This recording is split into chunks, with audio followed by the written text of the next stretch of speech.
everyone, and welcome back to the Jolly Scarecrows channel. Today we're presenting another deck as part of our Egyptian series. We're celebrating 100 years of Egyptian independence from the UK. We know that obviously Egypt has this huge tie with Yu-Gi-Oh! In fact, that all the lore is based around obviously the pharaoh Atem trying to recover his long-lost name, and about games that were played then and so forth. As we thought it'd be really fitting to celebrate this date, this anniversary, with a whole bunch of decks based around Egypt. So we've got a Spirit of the Pharaoh deck that will be out, and then we have this Triamids, which are an archetype which I think are greatly overlooked because they have that, they do have an interesting mechanic in that they gain powers based upon destroying field spells, and really the rest of Yu-Gi-Oh kind of doesn't cater for it, and they weren't very well supported. There's only actually 4 Triamid monsters, and they're all in this deck. I've got 2 builds for you. This one is a fully Egyptian themed, so everything about it has some kind of either tomb or Egypt related thing, and then I've got another build which uses maybe some of your more meta cards, your rock cards. I mean, the deck is still not something I'd recommend for anything above kind of gold, really, but it can work pretty effectively in your lower ranks. So let's get into the Triamids. So there are 3 main monsters you could be normal summoning. This Hunter is one you're always going to want to see because it gives you a normal summon if you have a field spell on the field.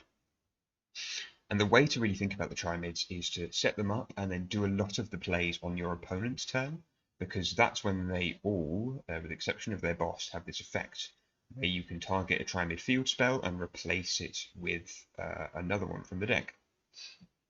And actually, it'll probably be easiest just to go through these field spells. They all have interesting effects. So this one is all rock monsters gain 500 defense, plus your Triamid monsters can't be targeted by card effects. So you can see how, obviously, if you chain this quick effect to, I believe it's a quick effect anyway, to your opponent targeting you, you bring out your field spell, and bang, they no longer can target, so you've been able to dodge that.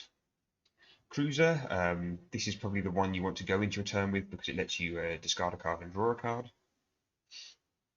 And King Golem's effect affects kind of battling, so this is probably the one you want to maybe go into before you suspect your opponent's going to attack. It prevents them from activating cards and effects, which, against certain decks can be particularly useful. Thinking, of Sky Strikers with their old tagging and things like that.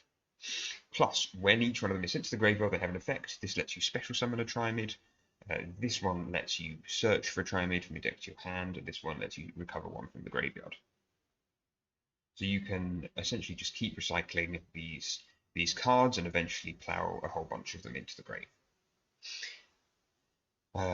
The 3 monsters we've already seen: the Hunter. The Dancer lets you shuffle a Triamid card from the graveyard back into your deck. And the Master lets you destroy a set card by destroying one of your own Triamid cards. So maybe if you want to get rid of a field spell and replace it with another one that you've got in your hand, this is one of the best ways to do it, plus you get to destroy any set card. Where this all comes together is in the Triamid Sphinx.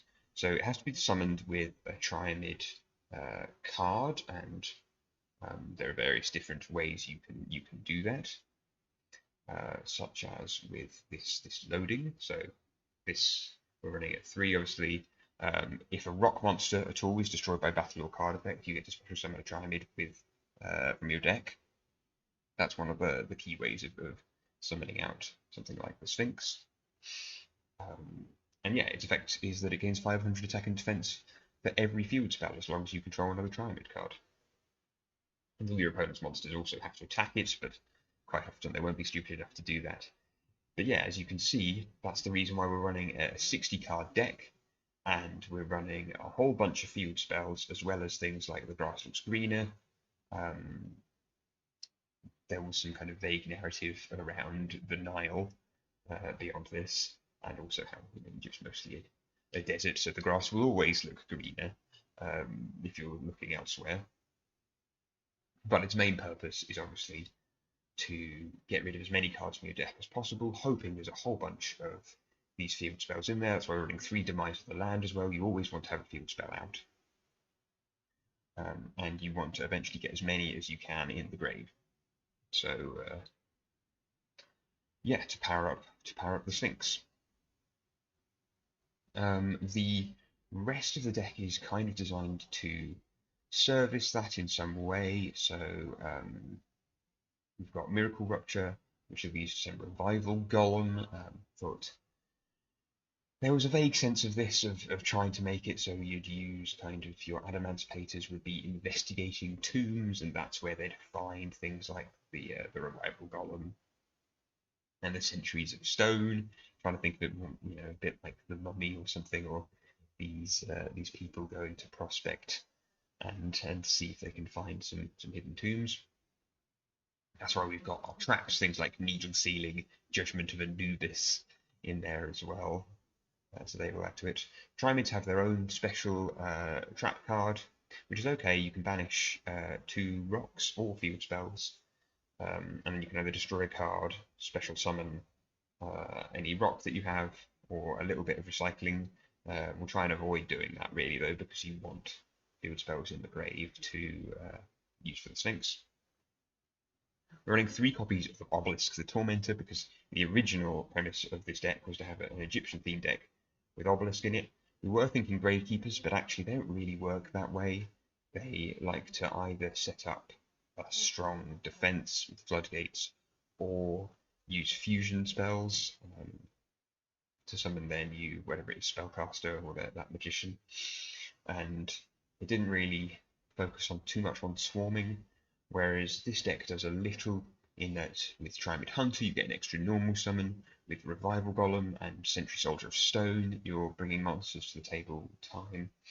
We're using Adamanticator Signs to again do a special summon, and so you can quite often get 3 monsters on the board. Plus, we're running a copy of Domain of the True Monarchs, which can work particularly nicely in that your opponent can't special summon if you're the only one that controls a tribute summon monster. So if you have been able to get the 3, you've bought out Obelisk, you can then whack them down by preventing them from making any special summons. And I think it fits in terms of the ruling Emperor Pharaoh of Egypt. I think it just about can fit into the theme. Similarly, Mound of the Bound Creator. Though I'm happy to hear why you think these don't fit the theme so well, of everything being kind of Egyptian. The last things to mention that are in this deck, we're running 2 copies of these Sphinxes, and this is the new kind of upgrade, the Pharaonic Guardian Sphinx. So if it's flip summoned, you get to kind of shuffle all of your opponent's monsters back into the deck, which is fantastic. And then if it happens to be destroyed, you can summon up the Guardian Sphinx, which returns them all to the hand. And this is something that you can obviously, if you've got that situation, you can send it to the grave with this, and then revide it straight with the signs. So that you can get the Guardian Sphinx out pretty quick, if that's your intention. The extra deck's fairly simple. Galant Granite, your general rock searcher. If you don't want to have it in there because it's not Egyptian enough, that's kind of okay. But I think it can vaguely fit in terms of having sentries again made out of stone. That's a lot of what's guarding the tombs. The Gorgonics, obviously, they're mostly actually ancient Greek, but there was a time that Greece ruled Egypt back towards the latter 1,000 years before 0 BC. In that period, Greece ruled Egypt, and so and there are some tales of Gorgon tales revolved in Egypt from them. So I'm allowing it. Having the 6 here in the extra deck means that we can run Pot of Extravagances, and hopefully you take out all 6 of them in reality, so that you could then play the Domain of the True Monarchs, because you need to have no cards in your extra deck to use it. So that's why That's why we're only running 6 also, because ancient Egyptian themed cards are difficult to come by in terms of extra deck. Right, if I come off this quickly, I will be able to show you the kind of complete build where we're not being so specific as to what cards can go in. Right, so here is the complete build. You can see there's quite a few changes to this. Though in general, obviously the principle is the same. It's still a 60 card deck, and you're still trying to chuck everything away. But we've borrowed bits of the kind of general rock engine, which actually with the rise of Emancipator you'll probably be more familiar with than maybe people were maybe a month or so ago. Still obviously running 3 copies of the grass is green, and that's some of your main ways of getting field spells into the deck. But we've replaced things now. We can have chicken game in there, we've got pseudo space in there, and so this is kind of your way of ensuring that you always have a Triamid spell or something that's going to protect you on the field. Obviously, the key things that you'd want in that deck were things like block Golem and block Dragon. It couldn't be less Egyptian if they tried, but fantastic in this deck. Obviously, block Dragon allows you to protect your rock monsters from being destroyed, and so then you can use this, protect your Triamids, pop off your field spells, and you get to recycle them all, build that advantage, so that when it does come to playing Triamid Sphinx, it's got enormous attack and defense to be able to steamroll your opponents. General, similar principles in terms of trying to send rock monsters to the graveyard. Rock Bano, Zeno Guitar, and Revival Golem are in here to use their effects when they're sent.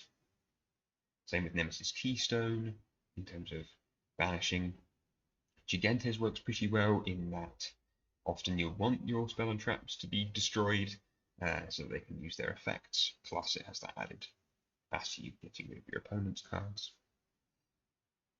And we've got 1 copy in here of Dragonbuster Destruction Sword to equip.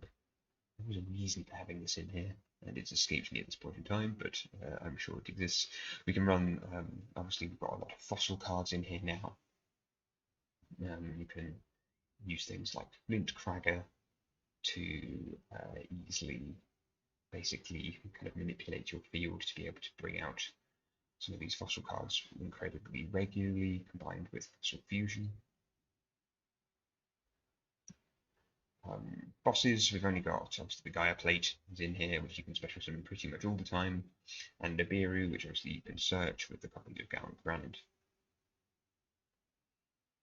And yeah, that's pretty much my main Triamid build. I would say, try it out if you want to, but because it's 60 cards, it's going to be quite expensive, and it's not very popular for a reason.